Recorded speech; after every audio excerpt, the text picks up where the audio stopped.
The Competent Communicator Manual. The title of his 5 to 7 minute speech is Creativity Is. Please join me in welcoming Martin.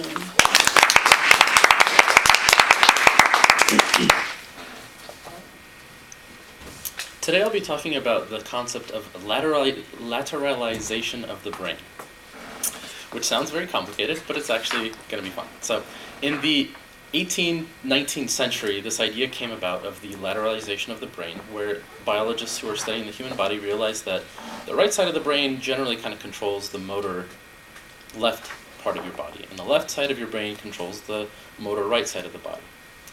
In the 1980s, this concept was taken a little further with new research, with this idea that this concept of lateralization actually goes a little deeper.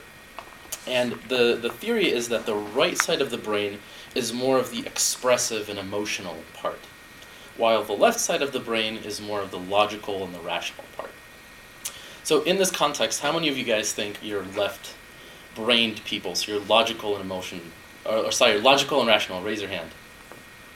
And how many of you think you're right-brained people, meaning you're emotional and innovative and... Okay. Now, how many of you guys think you're creative? Okay. So today I'm going to be talking about this concept of whether or not this idea of emotional, rational dichotomy in the brain is a fact or a myth, and I'm going to be talking about it in the context of creativity. So intuitively, as Mary Jane exemplified in her opening thought, you would think that the right side of the brain, meaning the left, sort of emotional, feeling, intuitive, is the more creative part of your brain, right? That's where the real art comes from. And you can see this historically. Back in ancient times, you had cave paintings, you had the evolution of art of all kinds of forms, sculptures, paintings, architecture, you had storytelling, then you had literature, you had various theatrical performances, public speaking, and up to modern times in the visual arts, photography, cinema, all those kinds of things. So you'd think that this is really the artistic, expressive part that defines creativity. But if you're like me, you're kind of a skeptic about this, right? And you start thinking about, well, okay, is that really creativity? And I tend to think that no, that's not really creativity. I mean, art is nice, it's pretty, it's beautiful, but there has to be something more to that, right? Isn't it to being creative? Isn't it to mean that you're actually solving real world problems, that you're attacking real things? If you think about this, if you think about creativity this way, humanity is defined by this kind of left-brained, logical, rational kind of thinking. Invention of fire, invention of the wheel, mathematics. How creative do you have to be in order to invent mathematics and continue to evolve it to today's date? The scientific revolution, the industrial revolution, modern warfare. We've come up with really creative ways to kill ourselves, right? And all the way up to the information age. The internet is really revolutionizing everything that we're experiencing in our lives, and it kind of makes you wonder, was that right brain stuff, that artsy, emotional stuff, really creative at all? Wasn't it just kind of letting things fall out of you rather than channeling them through this left-brained, logical reasoning machine? Isn't it true that maybe our ancestors were people who were sort of right-brained, creative in the emotional and feeling sense, but we've evolved past that. We've gotten into harnessing that rational, logical part of ourselves, and that's where our real creativity comes from.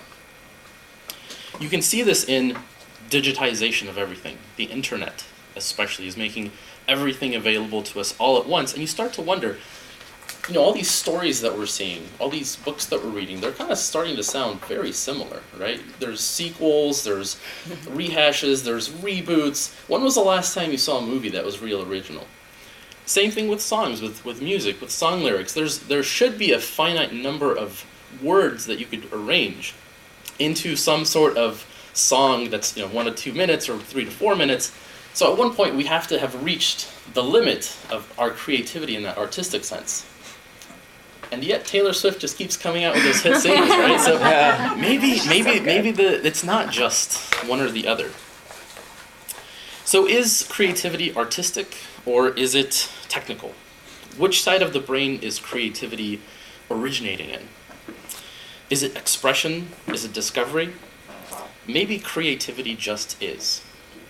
So the study that I talked about in the beginning of my speech, the 1980s studies that talked about this deeper level of looking at higher brain functions that are on the right side and the left side of the brain, actually is a myth. It has recently been debunked for the most part. It turns out that you have parts of logic and parts of emotion and parts of a lot of these higher level thoughts and feelings in both parts of your brain. And while in some people they tend to be more expressed on one side or the other, there's not really a rule for where that happens in people. And what's more, if your body is really adaptable, so if you get damaged on one part of the brain, oftentimes either an adjacent part of that side of the brain will take over, or the corresponding part on the other side of the brain will take over, and you'll still be able to process those things. So what really brings our brains together and harnesses that sort of creativity is this connection between the two sides of the brain. And the best example is mathematics. Recent studies have shown that people who are really good at math aren't right-brained or right or left-brained. They're actually using both brains, or both sides of the brain at the same time. It's all about connections between those two sides of the brain and how you can utilize and harness the power of both. And so creativity is the same as mathematics. It's this unique human quality that gives you original thoughts. And so what I'd like to leave you with today is think about at the beginning when I was asking you about whether you were right-brained or you were left-brained, think about which hand you rose and that you should have risen both of them. Thank you.